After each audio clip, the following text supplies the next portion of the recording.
Hello friends, welcome back to my YouTube channel. इस video में हम पढ़ने वाले हैं chemical reactions of alcohol, phenol और ईथर। बिना किसी देरी के वीडियो शुरू करते हैं। सबसे पहले हम पढ़ेंगे एल्कोहल की chemical reactions. Alcohol, phenol, ether तीनों की प्रिपरेशंस मेथड हम पढ़ चुके हैं पिछले वीडियो में। आपको प्लेलिस्ट में वो वीडियो मिल जाएंगे। तो बात करते हैं एल्कोहल की केमिकल रिएक्शंस की। एल्कोहल की रिएक्शंस को हम दो टाइप से पढ़ सकते हैं। पहली वो रिएक्शंस होगी जिसमें एल्कोहल न्यूक्लियोफाइल की तरह बिहेव करता है, और दूसरी रिएक्शंस वो होगी जिसमें प्रोटोनेटेड एल्कोहल बनेगा और वो इलेक्ट्रोफाइल की तरह बिहेव करेगा। कब न्यूक्लियोफाइल की तरह बिहेव करेगा? हमारा एल्कोहल क्या होता है? ROH होता है। जब ऑक्सीजन और हाइड्रोजन के बीच का बॉन्ड ब्रेक होता है तो हमें क्या मिलता है?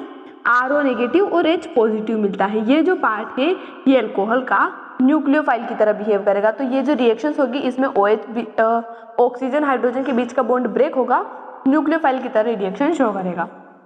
दूसरी रिएक्शंस वो आती है जिसमें इलेक्ट्रोफाइल की तरह कौन एक्ट करेगा? Protonated alcohol. प्रोटोनेटेड एल्कोहल, ये कहना बिल्कुल गलत होगा कि एल्कोहल इलेक्ट्रोफाइल की तरह बिहेव करता है। न्यूक्लियोफाइल की तरह एल्कोहल बिहेव करता है क्योंकि उसके पास इलेक्ट्रॉन है, नेगेटिव चार्ज है। लेकिन यहाँ पर अगर हम डायरेक्टली कह रहे हैं कि एल्कोहल इलेक्ट्रोफाइल की तरह बिहेव करेगा तो बिल्कुल गलत है, क्योंकि एल्कोहल के पास पॉजिटिव चार्ज नहीं होता है। जब प्रोटोनेटेड एल्कोहल बनेगा तब वो इलेक्ट्रोफाइल की तरह बिहेव करेगा। ठीक है, यहाँ तक बात क्लियर है। अब जब न्यूक्लियोफाइल की तरह एल्कोहल बिहेव करेगा तो उसमें कौन कौन सी रिएक्शन में पढ़नी है? पहली रिएक्शन है इसमें reaction with metal. Reaction with metal, तो हमने यहाँ पर एल्कोहल लिया प्लस हमने कोई भी मेटल ले लिया, हमने यहाँ पर मान लेते हैं सोडियम मेटल लिया, तो हमें क्या मिलेगा? यहाँ पर OH के बीच का बॉन्ड ब्रेक होगा तो RO के साथ Na लग जाएगा और H2 गैस निकल जाएगी। अब यहाँ पर क्या हो रहा है ध्यान से देखिए, बैलेंस हो गई पूरी इक्वेशन। मेटल के साथ कोई भी कंपाउंड रिएक्शन करके हाइड्रोजन गैस निकल रही है, यानी कि वो एसिड है। ठीक है, तो हम कह सकते हैं कि यहाँ पर एल्कोहल वीक एसिड की तरह बिहेव करते हैं। अब हमने एसिड तो कह दिया, लेकिन वीक एसिड क्यों कहा? क्योंकि ये वीक होते हैं। अगर स्ट्रॉन्ग एसिड होते तो ये बेस के साथ रिएक्ट करके भी क्या बनाते? सॉल्ट और वाटर बनाते, लेकिन यहाँ पर ये केवल हाइड्रोजन गैस बना रहे हैं, तो ये वीक एसिड की तरह बिहेव करते हैं। फिनोल एल्कोहल से भी ज़्यादा एसिडिक होते हैं, ठीक है, क्योंकि उनमें रेजोनेंस होता है। अब हम बात करें कि एसिडिक, हमें पता कैसे चलेगा कि कौन सा एल्कोहल ज़्यादा एसिडिक है? Primary, secondary, tertiary. Primary alcohol सबसे ज़्यादा रिएक्टिव, सबसे ज़्यादा एसिडिक, उसके बाद 2 डिग्री और 3 डिग्री सबसे कम एसिडिक होता है। कैसे पता चला हमें? तो जो एसिडिक नेचर होता है, एसिडिक नेचर वो डिपेंड करता है सबसे पहले तो स्टेबिलिटी ऑफ एनायन पर, उसके बाद 11 का कॉन्सेप्ट Ka पर डिपेंड करता है, इन्वर्सली प्रोपोर्शनल है pKa पर, और -I इफेक्ट के डायरेक्टली प्रोपोर्शनल है, +I इफेक्ट के इन्वर्सली प्रोपोर्शनल है। इसका क्या मतलब हुआ? इतनी सारी चीजें हमने यहाँ पर लिख दी है। एसिडिक नेचर डिपेंड करेगा कि जो हाइड्रोजन है उसको निकाल दिया, उसके बाद जो एनायन बना वो कितना स्टेबल है। अगर ज़्यादा स्टेबल होगा तो इसका मतलब एसिडिक नेचर ज़्यादा होगा। अगर हम यहाँ पर 1 डिग्री, 2 डिग्री और 3 डिग्री एल्कोहल की बात करें, OH जिस कार्बन से लगा है वो 1 कार्बन से लगा है, OH जिस कार्बन से लगा है वो 2 कार्बन से लगा है, और यहाँ पर OH जिस कार्बन से लगा है वो 3 कार्बन से लगा है। अब यहाँ पर आप देखिए, हमने कहा कि एसिडिक नेचर जो होता है +I इफेक्ट के इन्वर्सली प्रोपोर्शनल होता है, यानी कि अगर +I ज़्यादा होगा तो एसिडिक नेचर कम होगा। तीनों में ही +I इफेक्ट शो हो रहा है। +I इफेक्ट क्या होता है? यहाँ पर जो स्पीसीज लगी हुई है अगर वो इलेक्ट्रॉन दे रही है ऑक्सीजन की तरफ तो वो कौन सा इफेक्ट शो करेंगे? +I effect. लेकिन यहाँ पर हम देख सकते हैं 1 कार्बन है जो इलेक्ट्रॉन दे रहा है, यहाँ पर 2 कार्बन है जो इलेक्ट्रॉन दे रहे हैं, यानी कि इंडक्टिव इफेक्ट बढ़ा, और यहाँ पर इंडक्टिव इफेक्ट सबसे ज़्यादा 3 कार्बन है जो इलेक्ट्रॉन देना चाहते हैं। तो यहाँ पर अपने इलेक्ट्रॉन अंदर देना चाहते हैं, तो यहाँ पर देख सकते हैं हम 3 डिग्री में इंडक्टिव इफेक्ट सबसे ज़्यादा है, यानी कि एसिडिक स्ट्रेंथ सबसे कम होगी। इसीलिए यहाँ पर हमने लिखा कि 3 डिग्री सबसे कम एसिडिक, उसके बाद 2 डिग्री और 1 डिग्री सबसे ज़्यादा एसिडिक होगा। तो ये हमने पढ़ लिया कि रिएक्शन विथ मेटल क्या होती है और उसके एसिडिक नेचर की भी हमने डिस्कस कर ली। Ka और Pk क्या होता है? Ka का मतलब होता है डिसोसिएशन कांस्टेंट ऑफ एसिड। अगर Ka ज़्यादा होगा तो एसिडिक नेचर ज़्यादा होगा, और Pk उसका जस्ट अपोजिट होता है। अगर Pk ज़्यादा होगा तो एसिडिक नेचर कम होगा। पहली रिएक्शन पढ़ ली, साथ में आप नोटबुक को कर सकते हैं। ठीक है, दूसरी रिएक्शन क्या होती है इसी में, न्यूक्लियोफाइल वाली रिएक्शंस में दूसरी रिएक्शन होती है एस्टरिफिकेशन। एस्टरिफिकेशन नाम से क्या पता चल रहा है, एस्टरिफिकेशन, ईस्टर वर्ड आ रहा है, यानी कि इसमें ईस्टर का फॉर्मेशन होगा। अब ईस्टर का फॉर्मेशन कैसे होगा, जब हम एल्कोहल की रिएक्शन कार्बोक्सिलिक एसिड के साथ करवाते हैं H+ में, एसिडिक मीडियम में। रिवर्सिबल रिएक्शन होती है, इसलिए स्ट्रॉन्ग एसिड का यूज लेते हैं जैसे कि H2SO4, ताकि वाटर को एब्जॉर्ब कर सके। तो यहाँ पर क्या बनेगा, OH के बीच का बॉन्ड ब्रेक होगा, यहाँ पर OH निकलेगा तो RCOOR RCOOR और वाटर बाहर निकल जाएगा। ये हमारी एस्टरिफिकेशन होती है, बहुत सिंपल सी रिएक्शन है। यहाँ पर हमें क्या मिल गया, एस्टर मिल गया। ये एस्टर का जनरल फॉर्मूला होता है।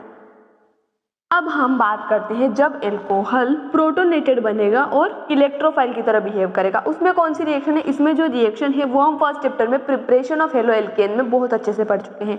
जैसे कि पहली रिएक्शन की अगर हम बात करें तो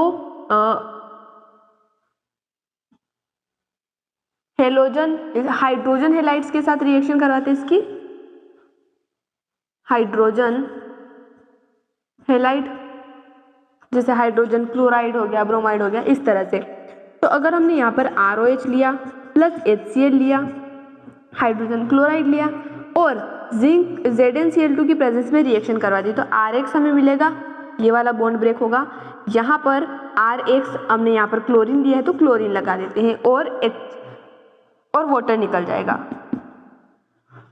ठीक है, अब ये जो हमने लिया है इसको क्या बोलते हैं, कमेंट में जरूर बताएं। HCl in the presence of ZnCl2, तो ये हमने क्या लिया, ल्यूकास रिएजेंट, जिसकी मदद से हम एल्कोहल की रिएक्टिविटी और वीकेंड से टर्बिडिटी का टेस्ट कर सकते हैं। उसके बाद अगर हम रिएक्शन करवाते हैं फॉस्फोरस ट्राईहेलाइड या पेंटाहेलाइड, ट्राईहेलाइड जैसे PCl3 PCl5, तो इनके साथ रिएक्शन भी हम पढ़ चुके हैं। अगर PCl3 के साथ रिएक्शन कराएंगे 3 टाइम्स ऑफ एल्कोहल लेना पड़ेगा PCl3, तो हमें क्या मिलेगा, 3 टाइम्स ऑफ RX मिलेगा प्लस H3PO3 हमें मिलेगा। बहुत ही इजी सी रिएक्शन है, सारी रिएक्शन हम पढ़ चुके हैं फर्स्ट चैप्टर में।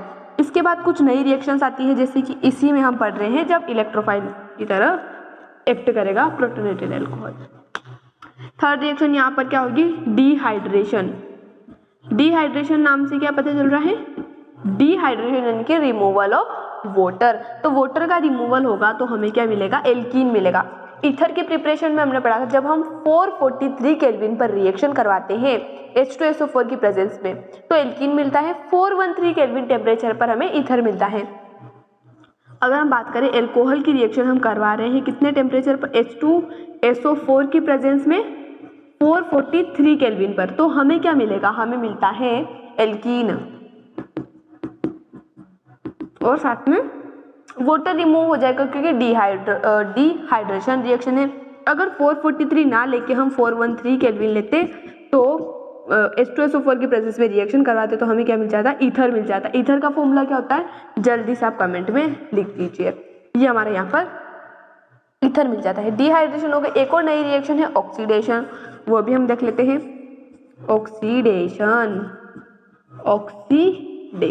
ऑक्सीडेशन ये मेथड हम पढ़ चुके हैं। एल्कोहल की प्रिपरेशन में हमने क्या पढ़ा था, एक बार रिकॉल कीजिए कि अगर हम कीटोन, कार्बोक्सिलिक एसिड, एल्डिहाइड इनका रिडक्शन करते हैं तो हमें अल्कोहल मिलता है, यानी कि अल्कोहल का ऑक्सीडेशन करने पर हमें ये मिलने चाहिए। तो वही बात है, यहाँ पर हम इसको अच्छे से समझ लेते हैं क्योंकि ये नई रिएक्शन है हमारे लिए और समझना बहुत जरूरी। एक बार हम किसी को अच्छे से समझ लेते हैं रिएक्शन को तो ईजी हो जाती है हमारे लिए उस टाइप की और रिएक्शन भी करना। ऑक्सीडेशन हम करेंगे एल्कोहल का, ठीक है। इसका ऑक्सीडेशन करने पर सबसे पहले हमें मिलता है एल्डिहाइड और उसके बाद इसका फर्दर ऑक्सीडेशन करेंगे तो हमें मिलेगा कार्बोक्सिलिक एसिड। अब किसकी प्रेजेंस में रिएक्शन करेंगे, तो अगर हमें एल्कोहल से बनाना है एल्डिहाइड तो हम करवाते हैं यहाँ पर पिरिडिन क्लोरोक्रोमेट की प्रेजेंस पे या फिर CrO3 क्रोमियम ट्राईऑक्साइड की प्रेजेंस में रिएक्शन करवाते हैं। लेकिन अगर हमें एल्डिहाइड चाहिए नहीं, हमें डायरेक्ट कार्बोक्सिलिक एसिड चाहिए, तो हम एक स्ट्रॉन्ग ऑक्सीडाइजिंग एजेंट लेंगे जैसे कि जैसे कि जिसके बारे में हम पढ़ चुके हैं बहुत अच्छे से, कौन से चैप्टर में, कोऑर्डिनेशन कंपाउंड। KMnO4 यहाँ पर हम लेंगे तो हमें क्या मिल जाएगा, कार्बोक्सिलिक एसिड मिल जाएगा। अब हमें अगर कीटोन चाहिए तो हम क्या करेंगे, तो अगर हम एल्कोहल की रिएक्शन करवाते हैं कॉपर के साथ 573 केल्विन पर, तो यहाँ पर 3 केस होते हैं। अगर 1 डिग्री एल्कोहल है तो हमें क्या मिलेगा, यहाँ पर एल्डिहाइड मिलेगा। अगर 2 डिग्री एल्कोहल है, सेम कंडीशन पर अगर हम रिएक्शन करवाते हैं तो हमें कीटोन मिलेगा। और 3 डिग्री एल्कोहल है तो कार्बोक्सिलिक एसिड मत कह देना गाइस, हम फ्लो में एल्डिहाइड कीटोन कार्बोक्सिलिक एसिड नहीं, यहाँ पर हमें मिलता है एल्कीन। क्या मिलता है, एल्कीन मिलता है। इसलिए हम 3 डिग्री एल्कोहल होता है उसकी रिएक्शन जनरली इनकी प्रिपरेशन के लिए 3 डिग्री एल्कोहल नहीं लेते। क्यों नहीं लेते, क्योंकि वो उससे क्या होगा, उससे हमारा एल्कीन बन जाएगा। तो ये हमारी हो गई एल्कोहल की सारी रिएक्शन। अब हम बात करते हैं फिनोल की। अब हम देख लेते हैं फिनोल्स की रिएक्शन। कुछ रिएक्शन इसमें जैसे एल्कोहल की थी वैसे सिमिलर है। जैसे कि फिनोल की रिएक्शन अगर हम मेटल के साथ करते हैं, रिएक्शन विथ मेटल, तो हमें क्या मिलेगा, हाइड्रोजन गैस मिलेगी। यहाँ पर हमने क्या लिया, ये हमारा फिनोल है, इसकी रिएक्शन हम सोडियम के साथ करा रहे, 2 क्यों लिया, बैलेंस करने के लिए। तो हमें यहाँ पर क्या मिलेगा, यहाँ पर OH की H हटेगा तो हमें ONA मिल जाएगा। इससे हम कहते हैं सोडियम फिनोक्साइड, सोडियम फिनोक्साइड, और साथ में हाइड्रोजन गैस मिलेगी। अब फिनोल जो होते हैं वो एल्कोहल से भी ज़्यादा एसिडिक होते हैं। क्यों होते हैं, क्योंकि इनमें रेजोनेंस स्ट्रक्चर होता है। ठीक है गाइस, और अगर इसमें नाइट्रो ग्रुप लग जाए तो और ज़्यादा एसिडिक स्ट्रेंथ होगी, इंक्रीज होगी। अगर CH3 लग जाए, यानी कि ऐसा ग्रुप जो इलेक्ट्रॉन को खींचता नहीं है, अंदर डोनेट कर देता है, अंदर रिलीज कर देता है, तो फिर एसिडिटी डिक्रीज होगी। फिनोल क्या होते हैं, मोर एसिडिक देन एल्कोहल। ठीक है, तो अगर ये एसिडिक है तो फिर ये बेस के साथ रिएक्शन करके सॉल्टर वाटर बनाने चाहिए। तो अगर हम इसकी बात करें reaction with NaOH, sodium hydroxide, तो यहाँ पर हमें क्या बनेगा, OH। ज़्यादातर रिएक्शन में आप देखेंगे कि हम NaOH को बहुत ज़्यादा लेते हैं। क्यों, क्योंकि हमें सोडियम फिनोक्साइड चाहिए। फिनोल जनरली डायरेक्टली रिएक्शंस नहीं करता है, कुछ रिएक्शन करता है लेकिन डायरेक्टली नहीं करता है बहुत सारी बार, तो हमें सोडियम फिनोक्साइड बनाना पड़ता है। तो यहाँ पर ये सोडियम फिनोक्साइड है, ये क्या है, एक सोल्ट है, और वाटर हमें मिल जाएगा, यानी कि ये स्ट्रॉन्ग है, एसिड है। इससे हम कार्बोलिक एसिड भी कहते हैं, आपने पढ़ा होगा, बुक में लिखा हुआ है हमारी कि इसको कार्बोलिक एसिड भी कहते हैं। एसिड क्यों कह रहे हैं, नाम से पता चल रहा है कि ये एसिड की तरह कुछ बिहेव करता होगा, इसलिए इसको एसिड कह रहे हैं। 2 रिएक्शन हो गई जो हमने एल्कोहल के केस में भी पढ़ी थी। इसके अलावा कुछ और रिएक्शंस, जैसे कि थर्ड रिएक्शन अगर हम बात करें तो इसका हम हेलोजिनेशन करवाते हैं। हेलोजिनेशन, इसमें 2 केस होते हैं। पहली रिएक्शन वो होगी जिसमें फिनोल की रिएक्शन हम डायरेक्टली 3 टाइम्स ऑफ Br2 से करवा देंगे, तो हमें क्या मिलेगा, ट्राई ब्रोमोफिनोल। ये फिनोल है, ये 1 2 3, यहाँ पर हमारा ब्रोमीन लग जाएगा और 3 टाइम्स ऑफ HBr बाहर निकल जाएगा। उसके अलावा बी वाली कंडीशन में अगर हम बात करें तो यहाँ पर हम फिनोल की रिएक्शन करवाएंगे Br2 से in presence of CH2 carbon disulphide 273 kelvin पर, तो हमें ऑर्थो और पेरा मिलेगा। ऑर्थो ब्रोमोफिनोल और पेरा ब्रोमोफिनोल, यहाँ पर ऑर्थो, और सिमिलरली जो दूसरा प्रोडक्ट मिलेगा वहाँ पर ये OH और पेरा पर ब्रोमो। पेरा हमें मेजर प्रोडक्ट मिलता है क्योंकि इसकी सिमेट्री होती है। ठीक है, एंड सो ऑन, जिसके बारे में हम सब कुछ पढ़ चुके हैं। वही बात आती है बार बार कि हेलो एल्केन हेलो एरिन में पढ़ चुके हैं। ठीक है, तो ये हमारी इसकी हेलोजिनेशन हो गई। अगर हम इसका नाइट्रेशन करवाते हैं तो हमें नाइट्रोफिनोल मिलता है। ट्राई नाइट्रोफिनोल का कॉमन नेम क्या होता है, पिक्रिक एसिड होता है। ठीक है, कुछ कुछ कॉमन नेम जो होते हैं, मतलब कॉमन नेम ज़्यादा फेमस होते हैं कुछ कुछ कंपाउंड्स के, तो वो याद रखने पड़ते हैं। इसके बाद हम इसका करवाते हैं नाइट्रेशन। नाइट्रेशन में भी 2 केस होते हैं। पहला, अगर हम डाइल्यूट HNO3 लेंगे, जैसे कि ये हमारा फिनोल है, पहली रिएक्शन हमने करवाई डाइल्यूट HNO3 में, डाइल्यूट में करवाएंगे तो हमें क्या मिलेगा, वही ऑर्थो और पैरा नाइट्रो ग्रुप मिलेंगे। ये ऑर्थो प्लस ये हमारा पैरा ग्रुप मिलेगा। अगर हम यहाँ पर कंसंट्रेटेड HNO3 ले लेते हैं, ये हमारा OH है, यहाँ पर हम ले लेते हैं कंसंट्रेटेड HNO3, तो यहाँ पर हमें मिलेगा पिक्रिक एसिड, यानी कि ट्राई नाइट्रोफिनोल। ये OH है, यहाँ पर नाइट्रो ग्रुप आकर लग जाएंगे तो हमें पिक्रिक एसिड मिल जाएगा, ट्राई नाइट्रोफिनोल, पिक्रिक एसिड। ठीक है, तो ये इसकी कुछ रिएक्शंस हो गई। इसके बाद कुछ नेम रिएक्शंस आती हैं। नेम रिएक्शन कौन सी, जैसे कोलबेज रिएक्शन और रिमर्टिमन रिएक्शन, बहुत ही प्यारी प्यारी रिएक्शंस है। चलिए फटाफट से उनको हम देख लेते हैं।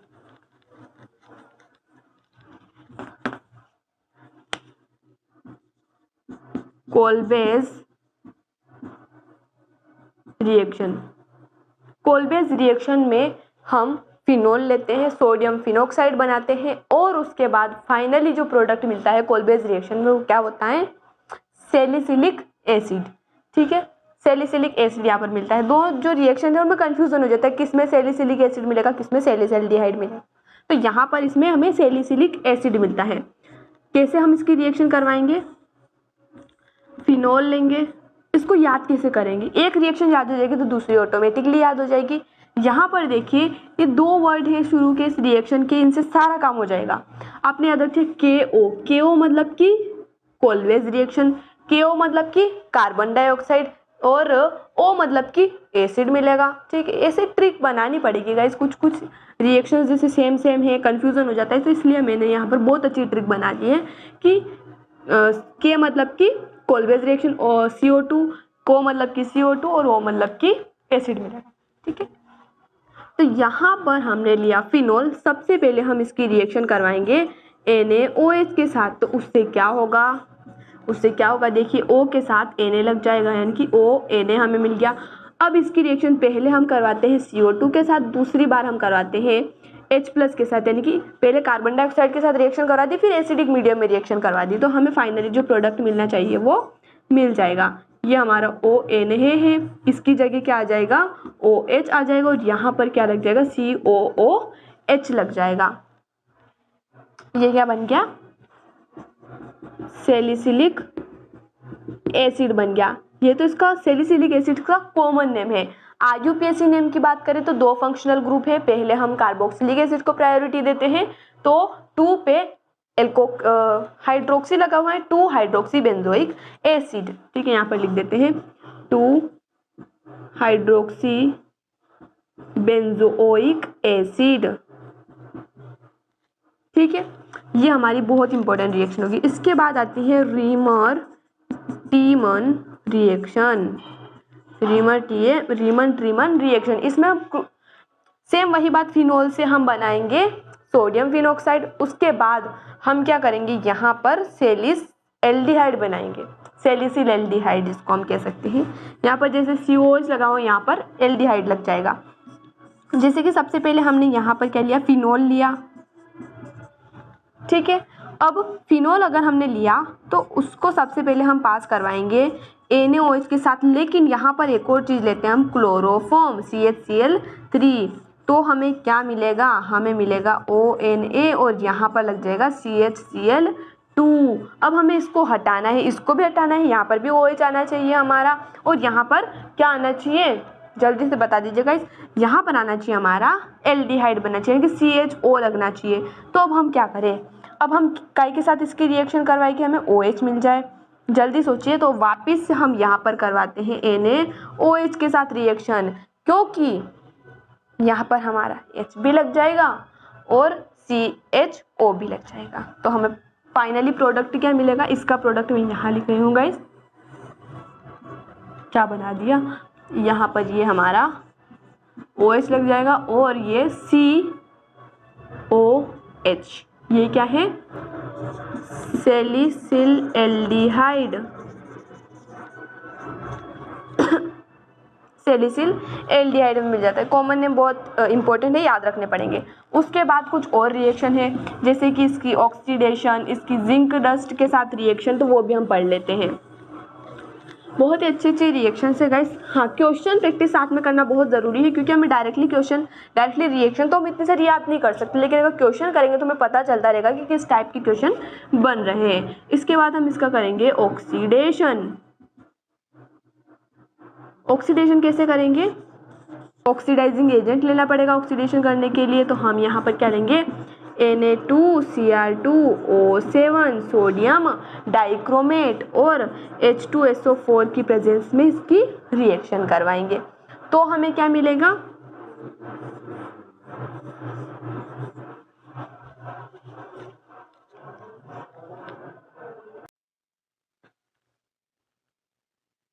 तो जब हमने इसका ऑक्सीडेशन किया तो हमें यहाँ पर प्रोडक्ट क्या मिलेगा? हमें यहाँ पर प्रोडक्ट मिलेगा बेंजोक्विनोन। यहाँ पर दो साइड जो है बेंजीन रिंग है, जहाँ पर अंदर दो डबल बॉन्ड है और ऊपर नीचे O लगा हुआ है, डबल बॉन्ड O ग्रुप लगा हुआ है, इसे हम डाइकीटोन भी कह सकते हैं। ऑक्सीडेशन हो गया।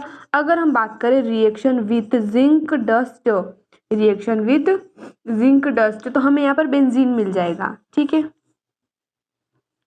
ये हमारा फिनोल है, इसकी हम जिंक डस्ट के साथ रिएक्शन करवाएंगे तो जिंक ऑक्साइड निकल जाएगा और यहाँ पर क्या मिल जाएगा? हमें बेंजीन मिल जाएगा, जिंक ऑक्साइड निकल जाएगा। ये हमारी फिनोल की रिएक्शन भी कंप्लीट हो चुकी है। अब हम बात करते हैं ईथर की रिएक्शन। ईथर की रिएक्शन में हमें क्या क्या पढ़ना है? पहला तो वही हाइड्रोजन हेलाइड के साथ, उसके बाद हेलोजिनेशन, एल्काइलेशन और एसाइलेशन। पहले ईथर की रिएक्शन ROR, ईथर की रिएक्शन अगर हम हाइड्रोजन हेलाइड से करवाते हैं तो हमें क्या मिलेगा? अगर हम हाइड्रोजन हेलाइड से इसकी रिएक्शन करवाते हैं तो हमें यहाँ पर RX मिल जाएगा और ROH एल्कोहल हमारा निकल जाएगा। ये हमारी पहली रिएक्शन होगी। दूसरी रिएक्शन है इसका हेलोजिनेशन। हेलोजिनेशन में क्या करेंगे हम? यहाँ पर हमने क्या लिया? ये हमारा O है, ये हमारा CH3 है। इसका कॉमन नेम क्या होता है? इसका कॉमन नेम क्या होता है? एनिसोल होता है। इसका हम हेलोजिनेशन और यहाँ पर ब्रोमिनेशन करवाएं तो Br2 in presence of ethanoic acid, की प्रेजेंस में करवाएंगे तो प्रोडक्ट में OCH3 ऑर्थो और पेरा पर हमारा ब्रोमीन लग जाएगा। इस तरह से प्रोडक्ट हमें मिलेंगे, OCH3 और यहाँ पर पेरा पर ब्रोमीन। हमें पता है पेरा वाला प्रोडक्ट मेजर मिलेगा। इसके बाद फ्रीडल क्राफ्ट रिएक्शन देख लेते हैं। इसकी फ्रीडल क्राफ्ट, एल्काइलेशन और एसाइलेशन। फ्रीडल क्राफ्ट एल्काइलेशन में हम किसके साथ रिएक्शन करवाते हैं? एल्काइल हेलाइड के साथ रिएक्शन करवाते हैं। तो ये हमारा OCH3, ये हमारे क्या है? ईथर है। इसकी रिएक्शन हम करवा रहे हैं CH3Cl से in presence of anhydrous AlCl3 और कार्बन डाइसल्फाइड भी यहाँ पर रहेगा। तो यहाँ पर दो प्रोडक्ट मिलेंगे हमें, ऑर्थो और पेरा वाले। क्या क्या यहाँ पर रहेगा? OCH3 तो एज इट इज रहेगा और यहाँ पर क्या लग जाएगा? यहाँ पर लग जाएगा हमारा, यहाँ पर भी OCH3 रहेगा, CH3 यहाँ पर लग जाएगा। इसके बाद अगर हम बात करें फ्रीडल क्राफ्ट एसाइलेशन हम करवाते हैं ऐसे ग्रुप के साथ जिसमें C double bond O present हो, जैसे कि यहाँ पर हमारा क्या है? ये ईथर है। इसकी रिएक्शन एसाइल हेलाइड जैसे कि CH3COCl के साथ करवा रहे हैं, सेम एनहाइड्रस AlCl3 की प्रेजेंस में, तो हमें प्रोडक्ट क्या मिलेगा? ऑर्थो मिलेगा और पेरा भी मिलेगा। OCH3 एज इट इज रहेगा और यहाँ पर क्या लग जाएगा? COCH3 मिल जाएगा। तो ये हमारी सारी ही रिएक्शन कंप्लीट हो चुके हैं। इसका अगर हम नाइट्रेशन करवाते हैं H2SO4 की प्रेजेंस में HNO3 के साथ तो हमें नाइट्रो ग्रुप मिल जाएंगे ऑर्थो और पेरा पर। तो यहाँ पर हमारा पूरा ही चैप्टर खत्म होता है। मिलते हैं अगले वीडियो में नए टॉपिक के साथ। धन्यवाद।